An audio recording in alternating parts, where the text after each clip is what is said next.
peas, salt, pepper. The Brown kids gathered for a weekday dinner. Jamie, the youngest, with a smear of barbecue sauce on his fat pink cheek. The EMTs made a wall of blue canvas backs around Annie so that all you could see were her slippers, like her feet were all that was left of her. Bill Brown bounced from side to side, adrenaline all over, his eyes big and then blinking, big and then blinking, like someone in a movie who was trying to send secret distress signals without giving anything away to the bad guys. Annie's slippers were purple, and Bill had given them to her for Christmas, even though she had told him she wanted a locket. They all heard her, a heart-shaped locket to put a picture in.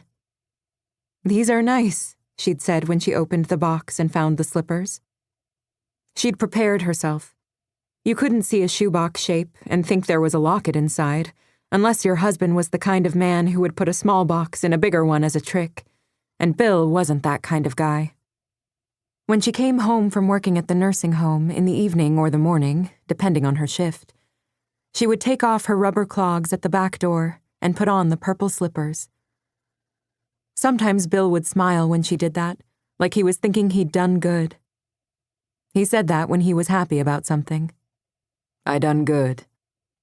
There were the slippers, still, as if no one was wearing them, and there was Bill, bouncing up and down in the living room, his mouth open, panting. Hyperventilating, Allie said to herself, remembering Girl Scout training. She wondered if her father was going to faint, if there would be the two of them lying there on the rug, both their parents, their kids staring. "Stand back, Bill," one of the EMTs said, both men leaving wet, gray spots on the carpet from the old snow they'd picked up on their shoes outside. One of them was a man whose son used to be on Allie's Little League team. One of them was someone Bill and Annie had gone to high school with. They lived in that kind of place. Jamie was still picking idly at the meatloaf, so that one crispy corner of it was all picked out, and most of the bacon was gone. But now Allie wasn't going to stop him. Allie was staring at her mother's feet. They hadn't moved once.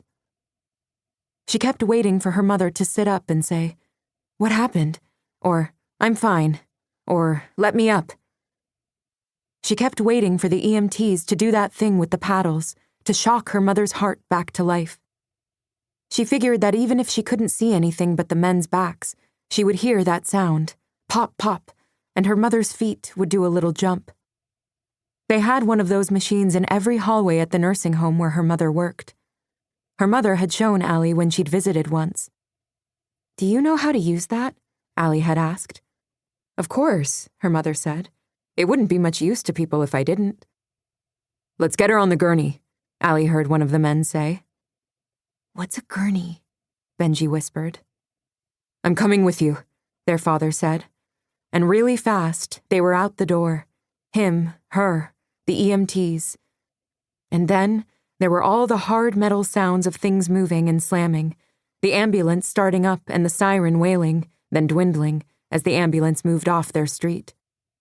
The living room felt as empty as if there were no one home, the way Allie figured the house did in the mornings after they'd all gone to school and their parents had left for work, and the only sound was the furnace in the basement clicking on and off, the hot air whooshing up through the vents, the occasional creak of the hamster wheel from Allie's room. It was quiet now except for the sound of Jamie sucking barbecue sauce off his fingers and some murmurs from outside that were the sounds of neighbors, even in the cold, on their front steps trying to figure out what was going on over at the Brown house.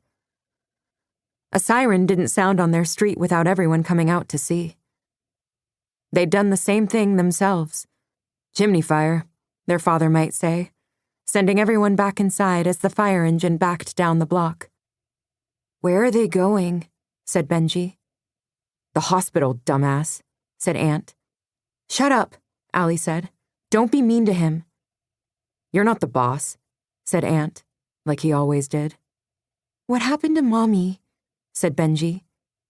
"I don't really know," Allie said. Aunt and Allie didn't eat anything, but the two little boys had meatloaf and even some potatoes, though they were cold, with ketchup on it all. They didn't eat the peas because there was nobody to make them do it.